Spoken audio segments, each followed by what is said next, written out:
सुंदरवन के जंगल में एक आम वाला कालू कौवा अपनी पत्नी टूनी और बेटी टुनटुनी के साथ रहता था।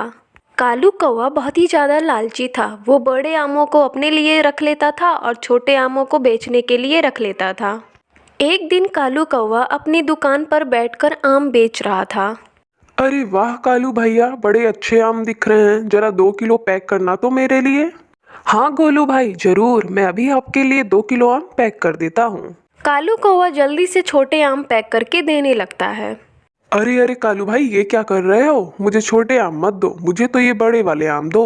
आप बेफिक्र रहो गोलू भैया, मैं आपको सबसे मीठे वाले आम दे रहा हूँ। ये बड़े वाले आम तो सिर्फ देखने में ही अच्छे लगते हैं, मीठे तो ये छोटे वाले आम हैं। अच्छा ऐसी बात है, ठीक है फिर दे दो। कालू कौवा गोलू कबूतर को छोटे छोटे आम पैक करके दे देता है। मैं जल्दी से अपने ये बड़े वाले आम छुपा के रख देता हूँ, नहीं तो अभी कोई ग्राहक आया तो ये बड़े वाले आम ही मांगेगा। कालू कौवा अपने बड़े आमों को छुपा कर रखने लगता है। तभी वहाँ पर हरी तोती आती है। अरे कालू, जरा मुझे 2 किलो आम देना तो, ये बड़े वाले। और ये तुम बड़े वाले आम छुपा कर क्यों रख रहे हो? इन्हें सामने रखो। अरे हरी तोती बहन, ये बड़े वाले आम सिर्फ देखने के लिए हैं, बिल्कुल भी मीठे नहीं हैं। इसलिए मैं इन्हें साइड रख रहा हूँ क्योंकि इन्हें कोई नहीं खरीद रहा है। और ये छोटे वाले आम बहुत मीठे हैं, इसलिए मैं इन्हें सामने रख रहा हूँ। अरे क्या कह रहे हो कालू भैया, ये बड़े वाले आम तो बहुत ही मीठे होते हैं। अरे हरी तोती बहन, ये बड़े आम बिल्कुल भी मीठे नहीं होते हैं, इसलिए इन्हें कोई नहीं खरीदता है। कोई बात नहीं कालू भैया, मैं आपके ये सारे आम खरीद लूंगी। लाइए, आप ये मुझे सारे आम दे दीजिए। कालू कौवा जब सुनता है कि हरी तोती उसके बड़े वाले सारे आम खरीदने को कह रही है तो अपने मन में ही कहता है, अरे ये हरी तोती तो मान ही नहीं रही है, मेरे बड़े और रसीले आमों के पीछे पड़ गई है। मैं इसे अपने आम नहीं बेच सकता। अरे क्या सोच रहे हो कालू भैया, ये बड़े वाले आम मुझे दो ना पैक करके सारे। इनके क्या दाम हैं बताओ। अरे तोती बहन, ज़्यादा नहीं है, बस 200 रुपये किलो है ये बड़े वाले आम। क्या बात है कालू भैया, अब मुझे समझ आया कि तुम्हारे ये बड़े वाले आम कोई क्यों नहीं खरीद रहा है। इतना महंगा जो बेच रहे हो, इतना महंगा आम कोई क्यों ही खरीदेगा। अच्छा, ये छोटे वाले आम कैसे है? ये छोटे वाले आम ये तो 80 रुपये किलो है। अच्छा तो ठीक है, मुझे भी ये वाले आम दे दो। मैं भी तुम्हारे ये बड़े वाले आम नहीं खरीदूंगी। अरे कैसी बातें कर रही हो हरी तोती बहन, ये लो अपने 80 रुपये किलो वाले आम। इसी तरह कालू कौवा अपना बड़ा वाला आम छुपा के रख लेता था। वो किसी भी ग्राहक को नहीं बेचता था। कालू कौवा जब शाम को घर लौटता है तो वो बड़े आम लेकर आता है और बैठकर वो मज़े से खाने लगता है। उसकी बेटी टुनटुनी आती है। पापा, मुझे भी वो बड़ा वाला आम खाने को दीजिए ना। अरे जाओ, बाहर पेटी में छोटे वाले आम पड़े हैं, उनको जाकर खाओ।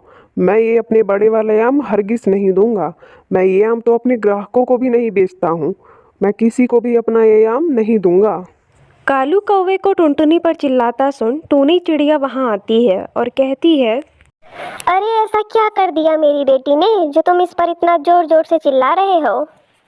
मम्मी, मैंने तो सिर्फ पापा से ये बड़ा वाला आम खाने को मांगा था, पर पापा ने तो डांट दिया। देखो टूनी, मुझे बिल्कुल भी पसंद नहीं है कि मेरे आम खाने में कोई मुझे डिस्टर्ब करे। तुम और टुनटुनी अब यहाँ से जाओ, मुझे मेरा आम खाने दो। मैंने बहुत सारे पक्षी देखे, पर तुम जैसा आम का लालची पक्षी मैंने कहीं नहीं देखा जो एक आम के लिए अपने परिवार पर ही चिल्लाए। हाँ हाँ, हूँ मैं लालची आम का। मुझे ये आम बड़े वाले बहुत पसंद है और मैं इन्हें किसी को नहीं देता हूँ। यहाँ तक कि मैं अपने ग्राहकों को भी नहीं इन आमों को बेचता हूँ। तो तुम लोगों को खाक दूंगा। लालच चाहे किसी भी चीज का हो, लालच सबको बर्बाद कर देता है। मैं तुम्हें फिर से समझा रही हूँ टुनटुनी के पापा, अपना ये आम का लालच छोड़ दो, नहीं तो एक दिन बहुत ज्यादा पछताना पड़ेगा तुम्हें। ये कहकर टूनी चिड़िया अपनी बेटी टुनटुनी को लेकर कालू कौवे के कमरे से निकल जाती है और कालू कौवा आराम से बैठकर वो अपना आम खाने लगता है। हमेशा की तरह वो छोटे आमों को बेचता था। तभी उसके पास गोलू कबूतर आता है और कहता है, अरे कालू भाई, तुम ऐसा करोगे मुझे पता नहीं था। तुम पर भरोसा करके मैं ये छोटे वाले आम ले गया था, पर ये बिल्कुल भी मीठे नहीं हैं।